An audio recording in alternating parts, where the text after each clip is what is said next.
Hello दोस्तों, स्वागत है आपका GK with Azeem YouTube channel में। दोस्तों, आज का जो हमारा टॉपिक है वो है पदार्थ या पदार्थ के वर्गीकरण से संबंधित महत्वपूर्ण प्रश्न। इसमें आज हम कुछ सवालों को देखेंगे जो इससे संबंधित हैं। ठीक है, तो करते हैं शुरू। पहला सवाल है, वे पदार्थ जिनको अपघटित नहीं किया जा सकता उन्हें कहते हैं तत्व, यौगिक, मिश्रण, मौलिक कण। इसका ऑप्शन ए सही होगा, तत्व। तत्व को अपघटित किया नहीं जा सकता साधारण तरीके से। अगला, सबसे पहले तत्व शब्द का प्रयोग किसने किया था? लेवजियर ने, रॉबर्ट बायल ने, डाल्टन ने, अरस्तू ने। इसका ऑप्शन बी सही होगा, रॉबर्ट बायल ने। रॉबर्ट बायल ने सबसे पहले तत्व शब्द दिया था। अगला, जब दो विभिन्न पदार्थ समान अनुपात में संयोग करके एक नया पदार्थ बनाते हैं तो उस पदार्थ को कहते हैं तत्व, यौगिक, मिश्रण या अणु। इसका ऑप्शन जो होगा वो बी होगा, यौगिक। तत्व, यौगिक, मिश्रण या अणु, तो कौन होगा इसका ऑप्शन? यौगिक। यौगिक क्या होते हैं? जब दो पदार्थ या तत्व आपस में मिले और एक नया पदार्थ बनाए, उसको क्या कहेंगे हम लोग? यौगिक कहेंगे। और वो नया बना हुआ पदार्थ उन दोनों पदार्थों से जिससे वो मिल के बना है उसका गुण भिन्न होना चाहिए। ये भी है, यानी उसके मौलिक गुण क्या होते हैं? बदल जाते हैं। जैसे मान लीजिए सोडियम है और ये क्या है? क्लोरीन है।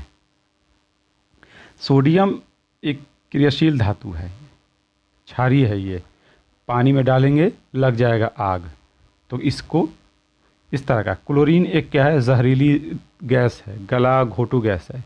दोनों के मिलने से बनेगा क्या? NaCl। ठीक, नमक बन जाएगा। और नमक का स्वाद क्या है? नमकीन। एक नया पदार्थ, न ही ये जहर है और न ही ये धातु है और न ही क्रियाशील है। इसको खाएंगे तो भी मरेंगे, इसको भी खाएंगे तो भी मरेंगे, लेकिन ये एक नया पदार्थ बनता है। तो यौगिक की सबसे बड़ी विशेषता यही होती है। अगला सवाल,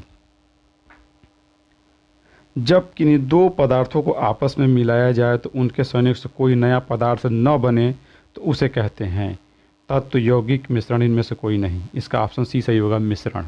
यानी दो पदार्थ आपस में मिलाइए और उसके संयोग से कोई नया पदार्थ न मिले, यानी उनके मौलिक गुणों में कोई भी परिवर्तन न हो, तो उसे क्या कहेंगे हम लोग? मिश्रण कहेंगे। जैसे जल है और ये है चीनी।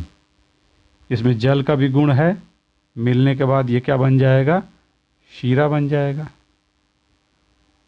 बनेगा शरबत। ये क्या बनेगा? मिश्रण बनेगा, लेकिन नया पदार्थ नहीं बनेगा।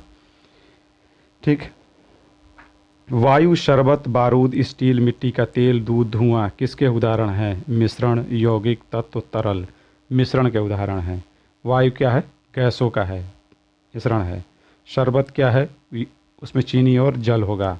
बारूद क्या है? उसमें कोयला होगा, गंधक होगा और उसमें शोरा होगा। स्टील क्या है? स्टील में कार्बन और भी धातु उसमें मिले होंगे, लोहा का कार्बन और अन्य धातु। मिट्टी का तेल भी क्या है? हाइड्रोकार्बन है। धुआं भी उसी तरह का है, हवा के साथ हुआ है मिक्स। ठीक है, दूध भी उसी तरह का है, उसमें क्या है? वसा है, जल है और भी उसमें कार्बनिक हैं पदार्थ। तो क्या है? ये मिश्रण का उदाहरण है। समांगी मिश्रण का उदाहरण है बारूद, जल, पीतल, धुआं। इसका ऑप्शन होगा सी, पीतल। समस्त जो होते हैं मिश्र धातु वो क्या होते हैं? समांगी मिश्रण उनको माना गया है। दो या दो से अधिक पदार्थों के समांगी मिश्रण को कहते क्या हैं? यौगिक, तत्व, विलयन या सभी? विलयन कहते हैं। विलयन क्या होते हैं? समांगी मिश्रण होते हैं। विलयन क्या होते हैं? समांगी मिश्रण होते हैं, चाहे वो नमक का हो जल के साथ या चीनी जल के साथ। इसके क्या होते हैं? अणु हर जगह समान रूप से वितरित होते हैं, उनको कहेंगे समांगी। तो समांगी क्या होते हैं? विलयन ही है। विलयन उसका सबसे अच्छा उदाहरण है। ठोस में ठोस के विलयन का उदाहरण है मिश्र धातु, दूध, शरबत, सोडा वाटर। मिश्र धातु पिघलाते तो हैं जरूर, लेकिन गलने के बाद, ठंडा होने के बाद वो बनते हैं ठोस। तो ठोस में ठोस के जो विलयन का उदाहरण क्या है? मिश्र धातु है। विलयन केवल द्रव अवस्था में ही नहीं होते हैं, गैसों में भी होते हैं और ये ठोस में भी होते हैं। नमक का जलीय विलयन है तत्व, यौगिक, विषमांगी मिश्रण या समांगी मिश्रण, इसका ऑप्शन डी सही होगा, समांगी मिश्रण है। क्यों? क्योंकि अगर आप किसी भी गिलास में, अगर आप यहाँ देखिए, किसी भी आप अगर गिलास में जल को नमक को घोल देंगे तो इसके कण हर जगह बराबर वितरित होंगे। ऐसा नहीं है कि यहाँ पे नमकीन अधिक रहेगा और यहाँ पे कम रहेगा, ऐसा नहीं होता है, हर जगह बराबर होंगे।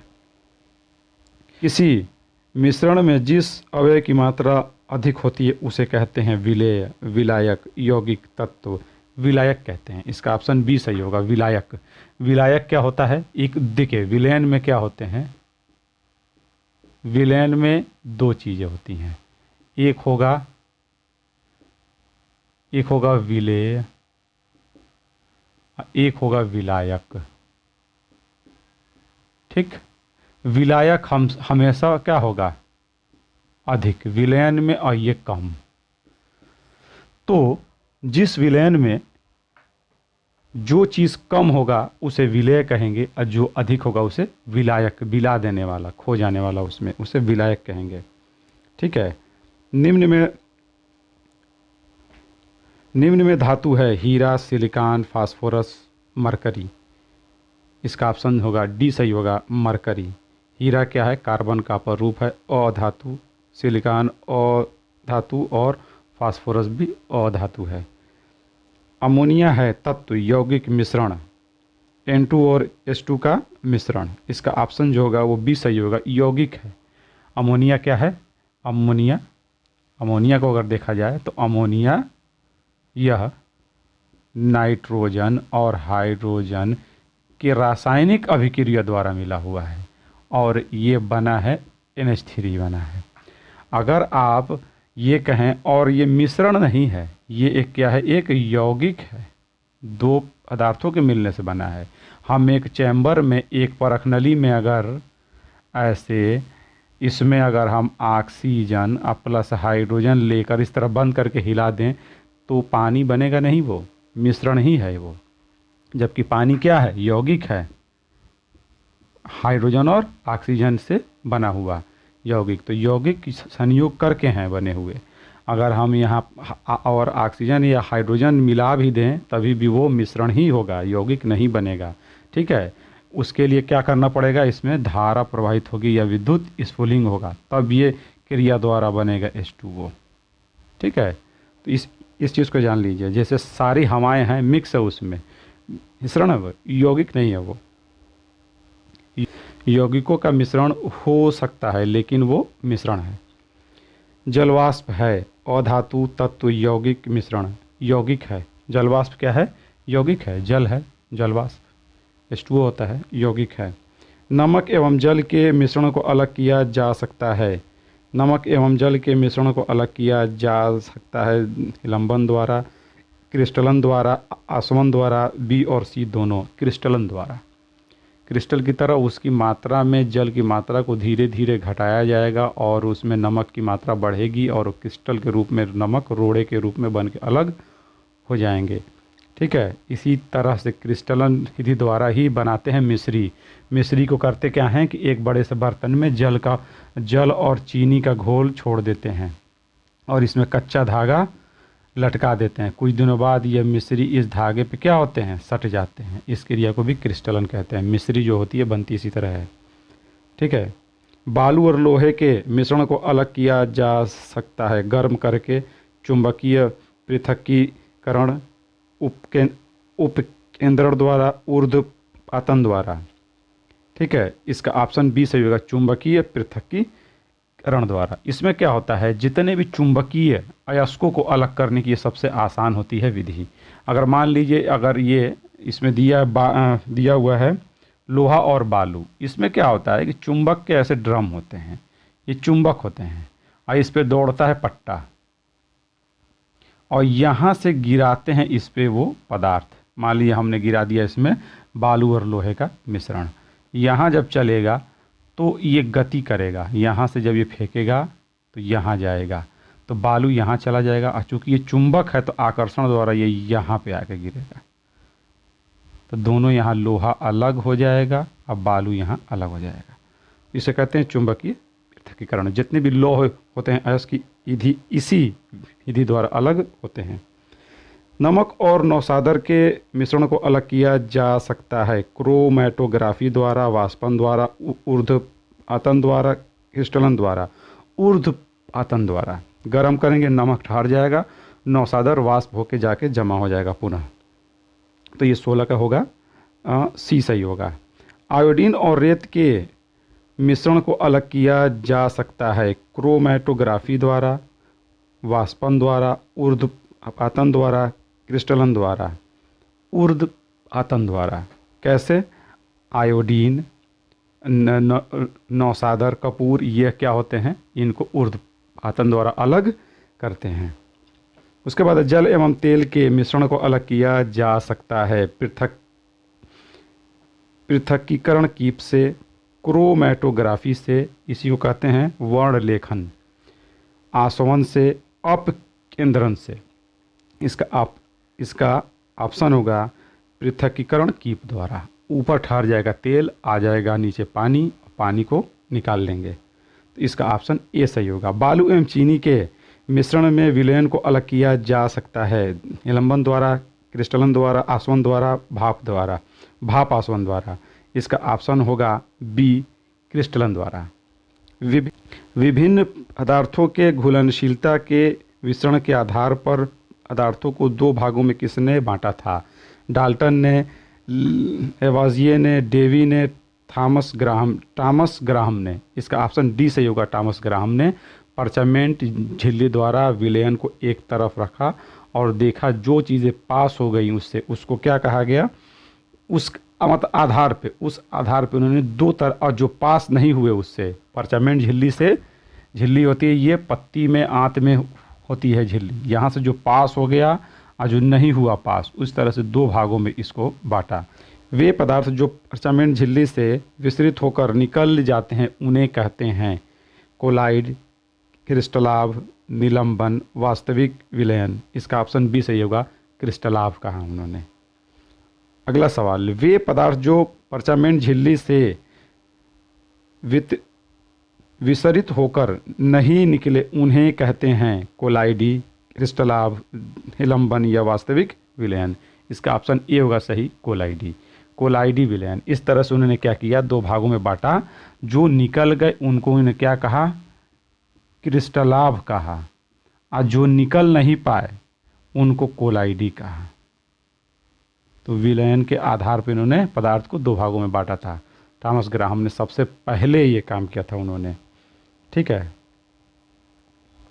अगला सवाल, यूरिया, चीनी, नमक किसके उदाहरण हैं?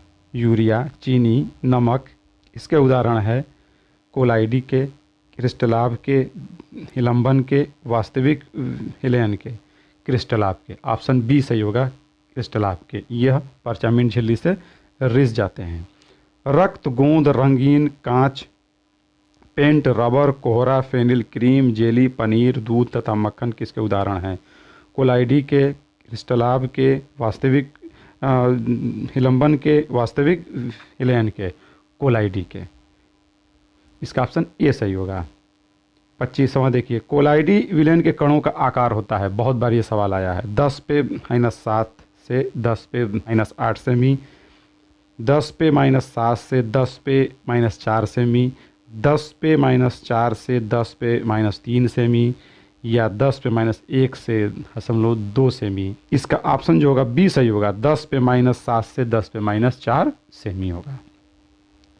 कोलाइडी कणों का आकार ये होता है, बहुत ही इंपॉर्टेंट, इसे हमें याद। वास्तविक विलयन के कणों का आकार होता है 10 पे -7 से 10 पे -9 सेमी, 10 पे -7 से 10 पे -4 सेमी, या 10 पे -4 से 10 पे -3 सेमी, या 10 पे -1 से 0.2 सेमी। इसका ऑप्शन ए सही होगा, 10 पे -7 से 10 पे -9 सेमी। बहुत ही छोटे होते हैं, दिखते नहीं है आँख से। वास्तविक विलयन उनको कहते हैं जिनके कणों का आकार ये होता है और ये आँखों से दिखते नहीं हैं।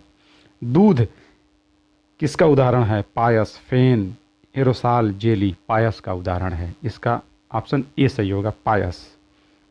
निम्न से विषमांग विलयन का उदाहरण है कोहरा, चीनी और तेल का मिश्रण, पीतल, वायु। कोहरा, कोहरा क्या है? विषमांग उदाहरण है। और ये क्या है? एरोसाल है। और ये उदाहरण क्या है? कोलाइडी है ये। ठीक है, चीनी और जल है ही है, पीतल है ही है, वायु क्या है? समांगी मिश्रण है ये। वह माध्यम जिसमें कोलाइडी कण वितरित होते हैं उन्हें कहते हैं वायु, परिक्षिप्तावस्था, परिक्षेपण माध्यम या द्रव। इसका ऑप्शन होगा सी सही होगा, परिक्षेपण माध्यम। देखिए अब यहाँ देखिए, ये वास्तविक था विलयन वाला। तो यहाँ पे देखिए, जैसे यहाँ पे था ना विलय, विलयन में क्या होते हैं? विलय और विलायक। उसी तरह कोलाइडी में भी दो होते हैं। एक होते हैं परिक्षिप्त प्रावस्था, एक होते हैं परिक्षेपण माध्यम। परिक्षिप्त प्रावस्था क्या होते हैं? कम। और ये क्या होते हैं? अधिक। तो जो अधिक होंगे वो क्या होंगे? माध्यम वाले होते हैं। तो इसमें कहा है क्या? उन्हें कहते हैं, तो 29वां का क्या होगा? सी सही होगा, परिक्षेपण माध्यम कहेंगे उन्हें।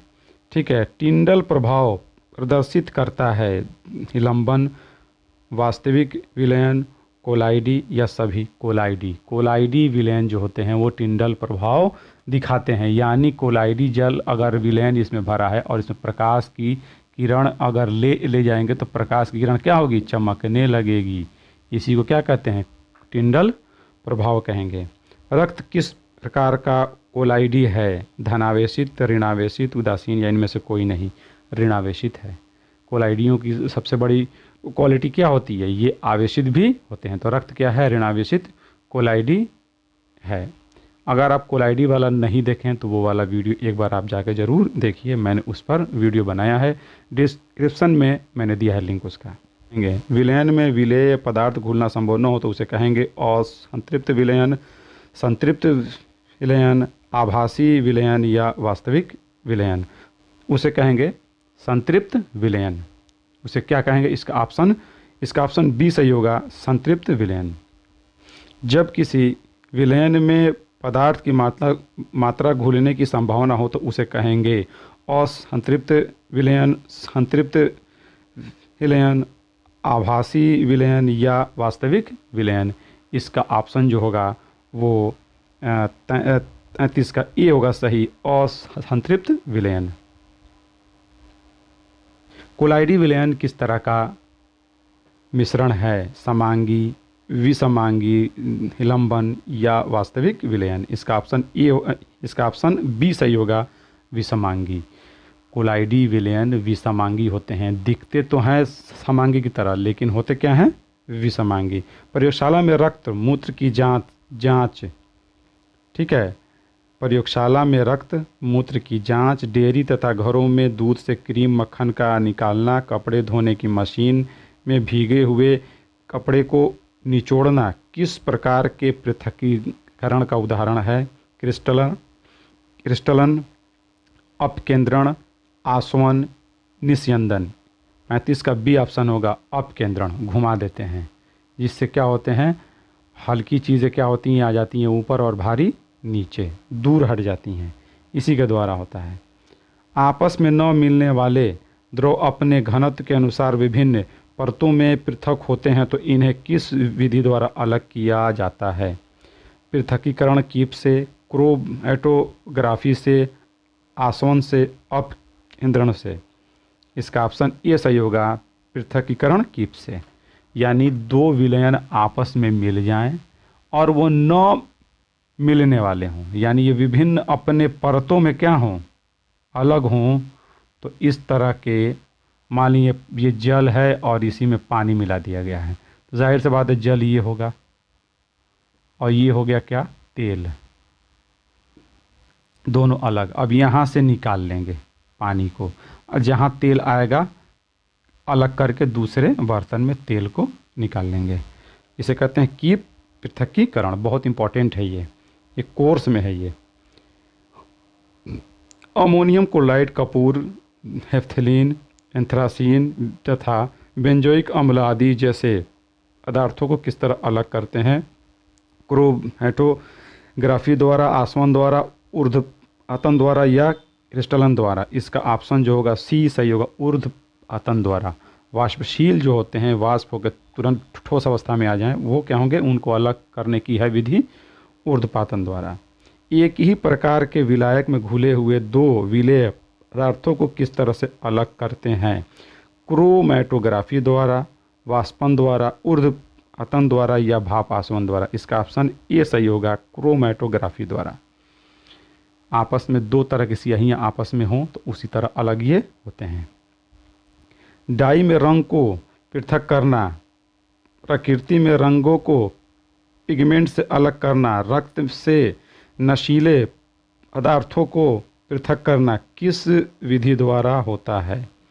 क्रिस्टलन द्वारा, आसवन द्वारा, क्रोमैटोग्राफी द्वारा, भाप आसवन द्वारा। 39 का सी सही होगा, क्रोमैटोग्राफी द्वारा। बहुत इंपॉर्टेंट सवाल है ये। नशीला, रक्त में अगर नशीला है कोई चीज़ तो इसी द्वारा अलग होता है।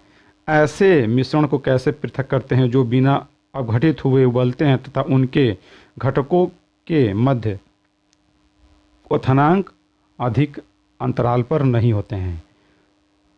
कैसे होते हैं? कि पृथकीकरण कीप से, क्रोमैटोग्राफी से, आसवन से, अपकेंद्रण से।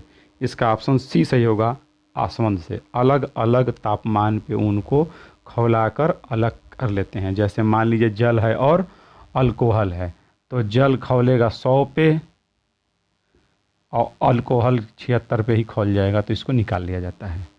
ठीक है, पहले ही। ऐसे मिश्रण जिनके घटकों में क्वथनांकों में बहुत कम का अंतर होता है, उनको किस तरह से पृथक करते हैं?